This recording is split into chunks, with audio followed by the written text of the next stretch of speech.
ఓం నమ శివాయ. అందరికీ నమస్కారం అండి. ఈరోజు ఈ వీడియో ద్వారా వృషభ రాశి వారి యొక్క జాతక ఫలితాల గురించి తెలుసుకుందాం. వీరి యొక్క జీవితానికి సంబంధించినటువంటి ప్రధానమైనటువంటి అంశాలు ఏమిటి, అదేవిధంగా 2026 సంవత్సరం జనవరి నెల 15వ తేదీ గురువారం జాతక ఫలితాలు ఈ యొక్క రాశి వారికి ఏ విధంగా ఉండబోతున్నాయి. రేపటి రోజున మీ యొక్క జాతక ఫలితాల ప్రకారం ఉదయం 10 గంటల లోపు 3 శుభవార్తలు అయితే మీరు వినబోతున్నారండి. మరి అంతేకాకుండా ఒక బంధం అయితే మీ నుండి దూరం కాబోతుంది. మరి ఇంతకీ ఎటువంటి బంధము అనేది మీ నుండి దూరం కాబోతుంది, దీనివల్ల ఎటువంటి పరిణామాలు అనేవి మీ యొక్క జీవితంలో చోటు చేసుకోబోతున్నాయి. ఇటువంటి పూర్తి అంశాలన్నీ కూడా ఇప్పుడు ఈ వీడియో ద్వారా వివరంగా తెలుసుకుందాం. ఇక అదేవిధంగా మీ యొక్క జీవితంలో జరగబోయేటువంటి శుభాశుభ పరిణామాలు ఏ విధంగా ఉండబోతున్నాయి, ఏ దేవత శుభకరమైన ఫలితాలను అందిస్తుంది, ఎటువంటి నియమాలను పాటించాలి, ఇటువంటి పూర్తి అంశాలన్నీ కూడా ఇప్పుడు ఈ వీడియో ద్వారా వివరంగా తెలుసుకుందామండి. కాబట్టి మా వీడియోని ఎక్కడ కూడా స్కిప్ చేయకుండా చివరి వరకు చూడండి. అప్పుడే మేము ఏం చెప్తున్నాం అనేది మీకు పూర్తిగా అర్థమవుతుంది.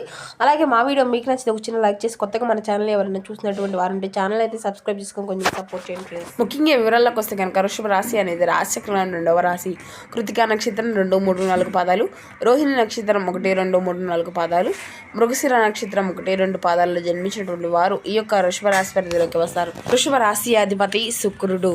ఇక ముందుగా వీరి యొక్క వ్యక్తిత్వాన్ని కనుక మనం గమనించినట్లయితే ఈ యొక్క రాశి వారు దృఢమైనటువంటి సంకల్పంతో కార్యాచరణ శక్తిని కలిగి ఉంటారు. ముందుగా వీరిలో ఉండే మంచి గుణాలు కనుక మనం గమనించినట్లయితే బోల్డ్ ఉన్నాయని చెప్పాలండి. వీరికి ఓపిక అనేది చాలా అధికంగా ఉంటుంది. వీరు చాలా అందంగా ఉంటారు, అందమైనటువంటి మనసును కలిగి ఉంటారు, అందరితో ప్రేమగా మాట్లాడతారు, అబద్ధాలను అసలు మాట్లాడరు, ఏది ఏమైనా సరే ఉన్నది ఉన్నట్లుగా మాట్లాడతారు. ఇప్పటి వరకు కష్టపడుతూనే పెరిగారు, ఎన్నో బాధలను పడ్డారు, జీవితంలో డబ్బును బాగా సంపాదించాలి అని అనుకుంటూ ఉంటారు. దానికోసం వీరు ఎంతో కష్టపడుతూ ఉంటారు. అయినా వీరికి మంచి జీవితం అనేది ఉండబోతుందండి. ఇక వీరి యొక్క జీవితంలో కొన్ని మార్పులు కూడా జరగబోతున్నాయి. ఇక ముఖ్యంగా వివరాలకు వస్తే కనుక మిథున రాశి అనేది రాశిచక్రంలోని 3వ రాశి. మృగశిర నక్షత్రం 3, 4 పాదాలు, అర్ధ నక్షత్రం 1, 2, 3, 4 పాదాలు, పునర్వసు నక్షత్రం 1, 2, 3 పాదాల్లో జన్మించిన వారు ఈ యొక్క మిథున రాశి పరిధిలోకి వస్తారు. ఈ యొక్క మిథున రాశి అధిపతి బుధుడు. మీ యొక్క జీవితంలో కొన్ని మార్పులు కూడా జరగబోతున్నాయండి. అయితే వీరు చాలా తెలివైనటువంటి వారు అని చెప్పాలి. వీరికి తెలివితేటలు, ధైర్యం చాలా అధికంగా ఉంటుంది. ఏ పని చేసినా చాలా తెలివిగా చేస్తారు. ఏ సమస్య వచ్చినా చాలా ధైర్యంగా ఎదుర్కొంటారు. వీరి మాటల్లో గొప్పతనం ఉంటుంది, గుండెల్లో ధైర్యం ఉంటుంది. నా అనుకున్నటువంటి వారి కోసం ఏదైనా చేస్తారు. వారికి ఎటువంటి ఆపద వచ్చినా కూడా వీరు చాలా తోడుగా ఉంటారు అని చెప్పాలి. ఇక వీరికైతే మోసం చేయడం అసలు కుదరదని చెప్పాలండి. కానీ వీరిని కొంతమంది మోసం చేస్తూ అంటారు. అయినా వీరికైతే మంచి భవిష్యత్తు అనేది ఉండబోతుంది. ఒక దేవత యొక్క అనుగ్రహం కూడా వీరిపైన చాలా అధికంగా ఉండబోతుంది. అయితే దానివల్ల ఎంతో అదృష్టం కూడా వీరికి కలిసి రాబోతుంది అని చెప్పాలి. రేపటి రోజున వీరి యొక్క జీవితంలో నుండి కష్టాలు, బాధలు అన్నీ కూడా తొలగిపోబోతున్నాయి. ఏ పని చేసినా మంచి లాభాలు, ఊహించిన ధన లాభాలు కలగబోతున్నాయి. మీకున్నటువంటి అప్పుల సమస్యలన్నీ కూడా తొలగిపోతున్నాయి. అనుకున్నటువంటి పనులు అన్నీ కూడా సకాలంలో జరుగుతాయి. మరి ఇంతకీ ఆ యొక్క దైవం ఎవరో తెలిస్తే మీరైతే ఖచ్చితంగా ఆశ్చర్యపోతారండి. ఇక మీకైతే మీ యొక్క కష్టానికి తగిన ప్రతిఫలాన్ని కూడా రేపటి రోజున చూడబోతున్నారు. కాలం అంతా కూడా మీకు అనుకూలంగా ఉండబోతుంది. మీ జీవితంలో నుండి సమస్యలు అన్నీ కూడా తొలగిపోతున్నాయి. మీకు మనశ్శాంతి అనేది లభిస్తుంది. మీరు అనుకున్నట్లుగా మీ యొక్క జీవితం అనేది ఉండబోతుంది. అయితే విద్యార్థులకు మంచి విద్య అనేది లభిస్తుంది. మంచి స్థాయికి చేరుకుంటారు. వ్యాపారస్తులకు మంచి లాభాలు వస్తాయి. ఎటువంటి ఇబ్బందులు అనేవి ఉండవు. గతంలో పెట్టినటువంటి పెట్టుబడుల నుండి డబ్బు కూడా అధికంగా వస్తుంది. ఉద్యోగస్తులకు మంచి ప్రమోషన్లు వస్తాయి, జీతాలు పెరుగుతాయి. ఎవరైతే నూతనంగా ఉద్యోగం కోసం ఎదురు చూస్తూ ఉన్నారో వారికి త్వరలోనే ఉద్యోగం అయితే లభించబోతుంది. ఇక ఈ యొక్క రాశి వారికి ఏంటండి, ప్రతి చిన్నదానికి టెన్షన్ అనేది పడుతూ ఉంటారు. ప్రతి దానికి కూడా టెన్షన్ అధికంగా పడుతూ ఉంటారు. జీవితంలో ఏం జరిగినా కూడా చాలా బాధపడుతూ ఉంటారు. వీరు ఎక్కువగా ఒంటరిగా ఉండడానికి ఇష్టపడుతూ ఉంటారండి. బయటికి నవ్వుతూ ఉంటారే కానీ లోపల మాత్రం ఎన్నో బాధలను, కష్టాలను అనిపిస్తూ ఉంటారు. ఎప్పుడు కూడా భవిష్యత్తు గురించి ఆలోచిస్తూ ఉంటారు. జీవితంలో డబ్బును బాగా సంపాదించాలని, సంతోషంగా బ్రతకాలి అని అనుకుంటూ ఉంటారు. అయితే వీరిది చాలా జాలిగుణం అని చెప్పాలండి. ప్రతి ఒక్కరికి కూడా సహాయాన్ని అందిస్తూ ఉంటారు. వీరు నమ్మినటువంటి వారిని ఎప్పుడూ కూడా తోడుగా ఉంటారు. అయితే ఒక దేవత అనుగ్రహం వీరిపైన అధికంగా ఉందని చెప్పుకున్నాం కదండి. ఆ దైవం ఎవరో కదండి, సాక్షాత్తు లక్ష్మీదేవి. లక్ష్మీదేవి యొక్క అనుగ్రహం మీ పైన అధికంగా ఉండబోతుంది. చాలాసార్లు రాత్రిపూట రహస్యంగా మీ ఇంటికి వచ్చి వెళ్ళిపోతుంది. కాబట్టి రేపటి రోజున అమ్మవారిని చక్కగా శుభ్రం చేసుకొని ఇల్లంతా కూడా అమ్మవారికి అయితే ఒక్కసారి పూజ చేయండి. అలాగే పూజలో 2 దీపాలను అయితే పిండి దీపాలను వెలిగించండి. పిండి దీపాలకు ఎంతో శక్తి అనేది ఉంటుంది. దానివల్ల లక్ష్మీదేవి యొక్క అనుగ్రహం అనేది మీకు పూర్తిగా లభిస్తుంది. ఇక మీ యొక్క జీవితంలో తిరుగు అనేది ఉండదు. అఖండ అదృష్టము అనేది కలుగుతుంది. ఇక అనుకున్నటువంటి కోరికలు అన్నీ కూడా చక్కగా నెరవేరుతాయి. ఇంట్లో అష్టైశ్వర్యాలు కలుగుతాయి. జీవితంలో ఎన్నో అద్భుతాలు అయితే జరగబోతున్నాయండి. మంచి శుభవార్తలు వింటారు. మీరు ఎప్పుడు కూడా చూడనటువంటి డబ్బును చూస్తారు. మీ ఇంట్లో ధనవర్షం అయితే కురుస్తుంది. అఖండ రాజయోగం కలుగుతుంది. ఇంట్లో డబ్బుకి ఎటువంటి లోటు అనేది ఉండదు. అనారోగ్య సమస్యలు అన్నీ కూడా తొలగిపోతాయి. ఆరోగ్యం అంతా కూడా బాగుంటుంది. కుటుంబంలో అందరూ కూడా సుఖ సంతోషాలతో ఉంటారు. కాబట్టి ఇంత పెద్ద అవకాశాన్ని అయితే అసలు వదులుకోకండి. ఇక రేపటి రోజున అమ్మవారి యొక్క ఆశలు అయితే మీ పైన పుష్కలంగా ఉండబోతున్నాయండి.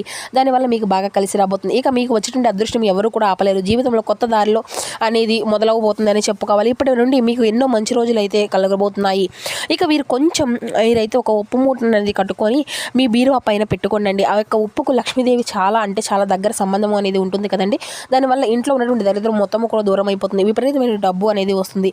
మీ ఇంట్లో ఐశ్వర్యం అనేది పెరుగుతుంది. కాబట్టి ఇంతమంది అవకాశాన్ని అయితే అసలు వదులుకోకండి. ఇక 2 రోజులు అయిపోయిన తర్వాత దాన్ని అంతా కూడా ఒక ఉప్పు మూటను అయితే తీసి బయట పెట్టేసేయండి.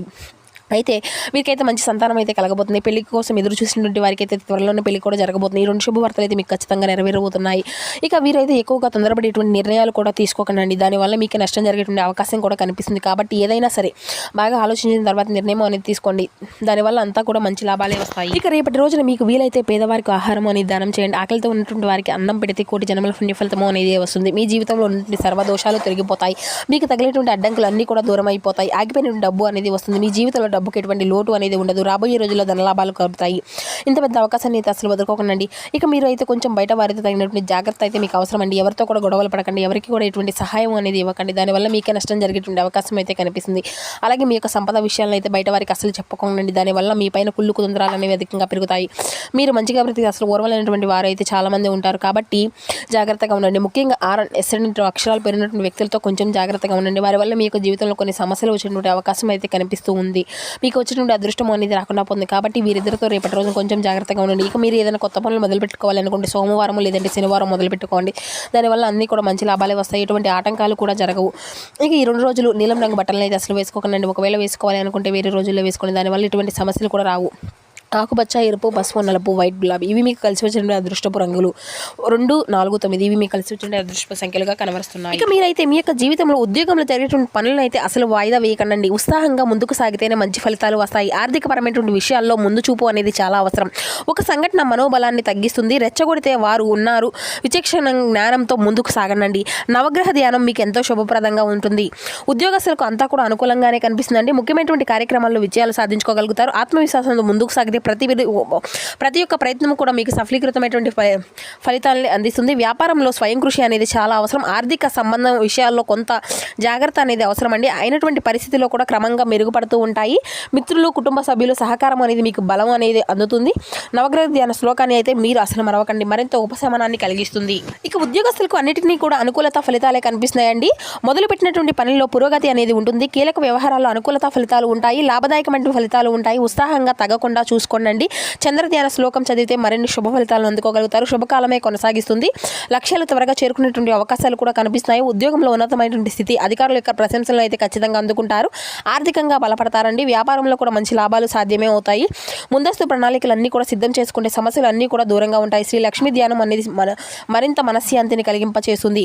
ఇక మీరైతే మీ యొక్క జీవితంలో మధ్య ఫలితాలు అయితే కొంచెం కొన్ని అనుకూలత, కొన్ని ప్రతికూలత ఫలితాలను కూడా మీరైతే కొంచెం ఎదుర్కొనేటువంటి సమస్యలు కూడా కనిపిస్తున్నాయండి. కాబట్టి తగినటువంటి జాగ్రత్త అయితే మీకు నిశ్చితంగా అవసరమని చెప్పాలి. మీ రంగాల్లో అనుభవజ్ఞుల యొక్క సహకారంతో పనులు అనేవి పూర్తి చేసుకోగలుగుతారు. బుద్ధిబలంతో తీసుకునేటువంటి నిర్ణయాలు అన్నీ కూడా శక్తినిస్తాయి. ఆర్థికంగా ఖర్చులు అనేది పెరగకుండా చూసుకోండి. నవగ్రహ ధ్యాన శ్లోకాన్ని అయితే ఖచ్చితంగా పాటించండి. మనోబలంతో వ్యవహరిస్తే ఈ వారం అంతా కూడా మీకు అంతా కూడా అనుకూలంగానే ఉంటుందండి. ముఖ్యమైన నిర్ణయాలు తీసుకునే ముందు ఆత్మీయులతో మాట్లాడితే స్పష్టత అనేది లభిస్తుంది. ఉద్యోగంలో సహకారం అనేది పెరుగుతుంది. వ్యాపారస్థంలో తొందరపాటు ప్రయోజనాలు కాకుండా స్థిరంగా కొనసాగితే మేలు జరుగుతుంది. ఇక అనవసరమైనటువంటి ఆలోచనలు దూరం పెట్టి ప్రారంభించినటువంటి పని అయితే పూర్తి చేయడంపై దృష్టి అనేది పెంచండి. మీ యొక్క శ్రమతో మంచి ఫలితాలను కూడా మీరు అందుకోగలుగుతారండి. ఉద్యోగ వ్యాపారాల్లో ఎప్పటికీ కూడా పనులు అప్పుడే పూర్తి చేసుకోవడం ద్వారా లక్ష్య సిద్ధి అనేది ఉంటుంది. బంధుమిత్రుల యొక్క సహకారం ఉంటుంది. ఆర్థికంగా బలపడతారు. విష్ణు దర్శనం మీకు మొత్తమైనటువంటి ఫలితాలు అందిస్తుంది.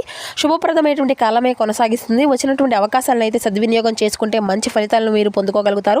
ఆత్మవిశ్వాసంతో పనిచేస్తే మీ యొక్క కృషికి తగినటువంటి గుర్తింపు అనేది లభిస్తుంది. ఆర్థిక అంశాలు అన్ని కూడా అనుకూలంగా ఉంటాయి. ఉద్యోగంలో స్థిరత్వం పెరుగుతుంది. వ్యాపారంలో సరైనటువంటి నిర్ణయాలు లాభానికి దారితీస్తాయి. కుటుంబంలో ఆనందకరమైనటువంటి వాతావరణం అనేది రేపటి రోజున ఖచ్చితంగా చూడగలుగుతారండి. శ్రీ లక్ష్మీ అష్టసూత్ర నామాలని జపించుకుంటూ ఉన్నానండి. శుభకరమైనటువంటి ఫలితాలను పొందుకుంటూ ఉంటారు. మీకైతే దైవబలం అయితే మరింత అధికంగా ఉందండి. ఉద్యోగ వ్యాపారాల్లో ముందు చూపుతో వ్యవహరించగలగాలి. స్థిరాస్తి కొనుగోలు వ్యవహారం అన్నీ కూడా లాభిస్తాయండి. ధైర్య సాహసమే లక్ష్మి అనేటువంటి వాక్యాన్ని దృష్టిలో పెట్టుకొని ముందుకు సాగండి. మంచి ఫలితాలు అయితే మీకు ఖచ్చితంగా ఉంటాయి. ప్రతి నిత్యము కూడా సూర్య నమస్కారం చేసుకోవడం, సూర్య భగవాన్కి ఆర్ఘ్యం సమర్పించడం మాత్రం అసలు మరవకండి. మీ జీవితంలో ఉన్నటువంటి సర్వదోషాలను తొలగించుకోగలుగుతారు. చంద్రుని యొక్క అనుగ్రహంతో మానసిక శక్తి అనేది పెరుగుతుంది. ధనయోగం అంతా కూడా అనుకూలంగానే కనిపిస్తుందండి. ఆదాయ మార్గాలు విస్తరించుకునేందుకు ఇది ఒక మంచి సమయం అని చెప్పాలి. మీకు కుటుంబ సభ్యుల యొక్క సూచనలు అన్నీ కూడా చాలా ఉపయోగపడతాయి. అనుభవంతో పని చేసుకోగలిగితే అంతా కూడా మీకు మంచి ఫలితాలను, ఉత్తమమైనటువంటి సంతృప్తిని అంతా కూడా అందిస్తుందండి. వ్యాపారంలో జాగ్రత్తగా వ్యవహరిస్తే లాభాలు అన్నీ కూడా మీకే సాధ్యమవుతాయి. దగ్గర వారితో మృదువుగా మాట్లాడితే సంబంధాలు అన్నీ కూడా మరింత బలపడతాయి. శని ధ్యానం ఎంతో శుభప్రదంగా మారుతుంది.